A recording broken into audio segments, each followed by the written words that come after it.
Why are most MMORTS games terrible? I know it's an incredibly blunt thing to say, but as a developer of a MMORTS game, I feel like it has to be said.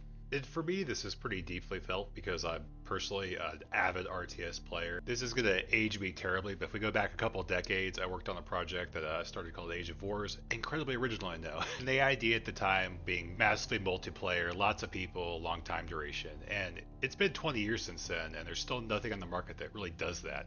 That project failed miserably because I was not nearly a good enough programmer. I didn't have the money to really put into it at the time, and if I could go back then, I'd say just put everything into Uber and Facebook. It'd be far better off. But that said, as a player, I still want to play games like that, and I feel like there's so much opportunity to do more in the space. There are some fabulous projects from Beyond All Reason, all the way over to like Foxhole and Anvil Empires. They're doing some super cool things.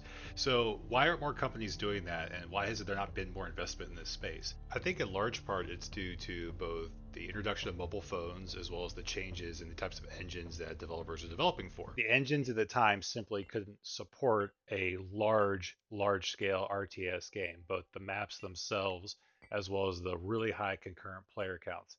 That's not the case anymore. And while phones have gotten really great over the past decade, the processing power has drastically improved.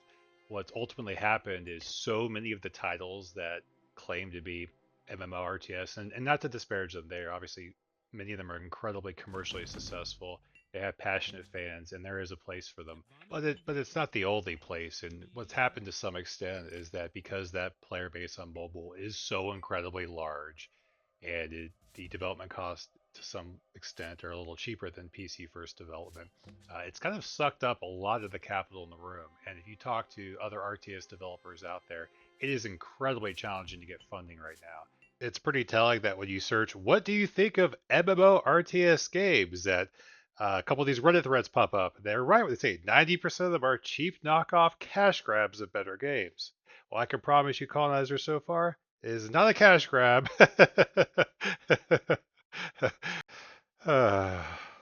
But for real, I appreciate these comments down here. They go, there wasn't yet a real good MMORTS, and so on, so on, so on. So there are good MMORTSs out there. So I'm not going to use a Reddit thread to make a judgment on the entire space, particularly one where our game isn't even out yet.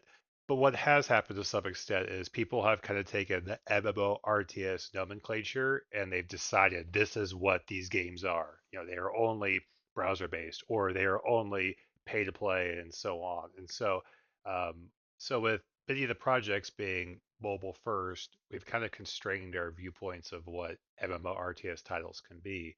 Uh, Oftentimes now, they are either very strategic and there's not a lot of tactical battles, you know, you're not really engaging in a lot of combat, or it's the other way around where it's all combat and there's not a lot of like the macro strategic viewpoint for the game. So with Colonizer, the hope is to have something that looks a lot like an Age of Empires 2, not 3 or 4, Age of Empires 2 with the painted texture style and whatnot, uh, meets kind of like a Rust style game. I would say, if anything, Colonizer looks a lot more like Rust than it does an AoE 2 or a StarCraft. That's intentional because when the matches have the potential to go up to 90 days, they're going to look a lot different than if they're 60-minute matches. The meta is very different. Obviously, in Colonizer right now, you've got your first era, you have a much more expansive tech tree than you would in most traditional RTS titles.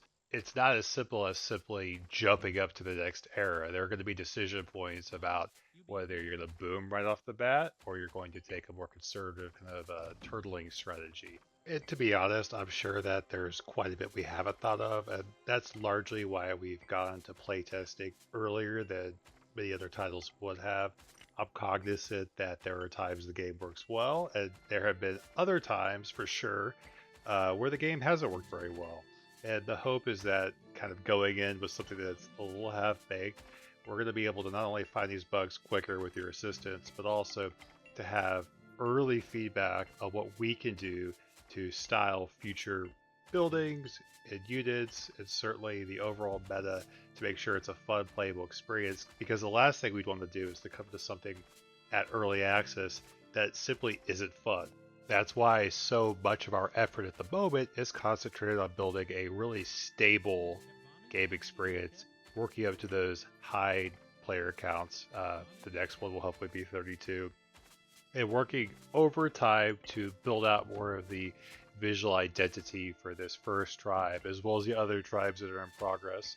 Um, and then kind of letting the player base help dictate where we go after that. So we obviously have a pretty expansive roadmap through these next couple of years, but that's something that is still dynamic and a work in progress. And when you have 90 players playing concurrently over the course of 2 or 3 months, there's going to be a lot of cool novel gameplay that occurs. And so when you support things like diplomacy, like wide scale, massive diplomacy, and the market effects, and you've got decay elements in there, I think there's some combination that looks really cool, is very fun. In the meantime, it's just getting the infrastructure there, and then things like the additional units and buildings and whatnot will come over time. So we appreciate you bearing with us while we kind of roll out these big patches that have kind of been 2 steps forward, 1 step back on a few bugs. But we do feel like the demo experience that's live for Next Fest this Monday will be the most playable version of the game to date, and the one most reflective of kind of this very early alpha stage in advance of early access, hopefully this summer. Well, thank you, and be well, and I appreciate you taking the time. Cheers.